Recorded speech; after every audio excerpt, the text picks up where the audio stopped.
Aikido is deep art, I think you'd agree, and through training we kind of reach at various points these kind of plateaus where we kind of don't think that our Aikido is progressing, and we perhaps start to lose some motivation. So I would like to ask you, what would you say to a student on an Aikido, feeling like they're on an Aikido plateau, questioning their commitment to the art? I think the practice is about plateaus. So it's about, I learned this expression from meditation practice, from Shambhala practice. It was like lean into the sharp edges of the experience. So what we are usually doing is to jump from one comfort zone to the next one, and we don't want to be really challenged or have these plateaus or these moments of, oh, I don't understand anything. But if we look a little deeper, these are the moments of the biggest potential. So these are the only moments where, the whole being becomes like something is not working, and I feel so disturbed by that, and nothing is working anymore, and my motivation is gone, and then to keep on going, it's like in the meditation process, it's so important, because this is the essence of practice. Yeah. This is the moment where we can get the most out of our human potential. And nowadays for me it's kind of opposite. So if I feel too comfortable with practice and too comfortable with new developments or something like that, I start to question myself, where's the problem, or if there's any problem. Wow. I'm not against enjoying life, enjoy your life and enjoy your day and everything. So life is allowed to be enjoyable, but these questions which arise, these are made for, I think, or these appears for to open me for my greater potential, something like that. And I want to encourage everybody, if you feel like having a plateau, I mean, over the last 30 years there were many plateaus in my life. Yes. I guess not only in my life. Yeah.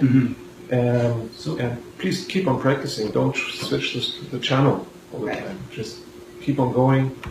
What kind of questions would you suggest somebody would reflect on, would be good questions to ask themselves if they want to plateau? Yeah, the first question which arises is, please don't judge yourself. If you feel a plateau, please don't, if we stop to diminish ourselves if we reach a plateau, if we just accept, oh, it's a plateau, it seems to be, oh, I feel kind of blocked, or I feel kind of, I lost my goal, or I lost my orientation, then to be with that and to relax into this moment and to say, yeah, this is actually what happens. This sucks. Oh, this is terrible. This is really terrible. I think this is really terrible. Yeah. I think this is really like this.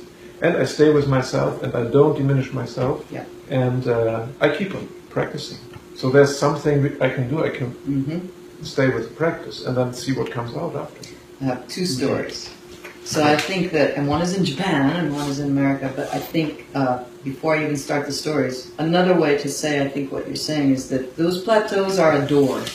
Yeah. The door is just about to open. Right. And and then there's like this whole new room that you've never seen before in your life. And so many people just don't go through that door. They don't see that it's there. They don't have the patience for it. They do the self-loathing that Dirk Sensei is talking about. So two stories. One, there were so many times in Japan where I felt like I was not only on a plateau, but was feeling like, oh my gosh, my Aikido is getting worse. What's going on now that everything is terrible? And I can't tell you how many times when I came into that mode, and I'm still going to training, and without saying anything to my senpai, just feeling that, and suddenly a senpai, after class, we're out at the pub, senpai goes, my God, Leo, what's going on? Your Aikido suddenly got so good. And I go, well, I thought I was on a plateau or getting worse. He goes, no, and then, did you notice? She's doing this now, she's doing that now. It's like, whoa. So you're developing and you're getting into this new area that's not familiar. Right. And that's why you think, oh, this must not be right, because it's different. And you don't understand that you just developed further, that's all. Another great story is when I first came back to the United States and started my dojos, basically I had 5 guys join me at first, and we had very intense classes. I had a lot to prove.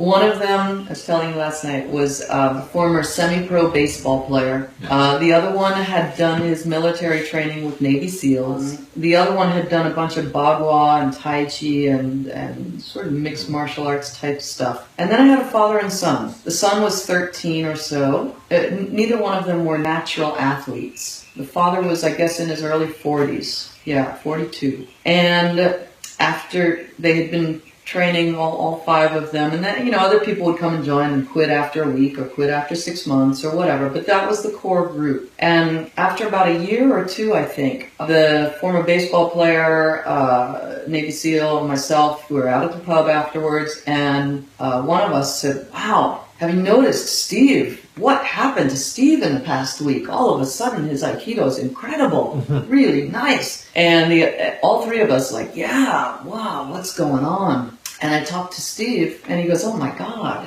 you're kidding. This past week?" I go, yeah. And we all agreed. He goes, "Huh." He goes, "Well, I'll tell you what happened. He had a 45 to 60 minute drive to the dojo. And he would come 3 times a week with his son. And there he was. These other guys were like 26 years old or something, and really in their prime physically. And he said he was driving to the dojo as usual, and he has this self-loathing in his mind as usual. Like, oh my God, what am I going to do? Oh my God, why am I going? Oh, does my shoulder hurt? Maybe I should turn around at the next intersection. I should go home. I think my shoulder, there's a little bit of pain. I should, nope." And he's continuing to drive to the dojo the whole time thinking, maybe next intersection, I'll turn around. And he said, finally, and then I decided, oh my gosh, they're so cool, and they're so athletic, and I'm such a dork.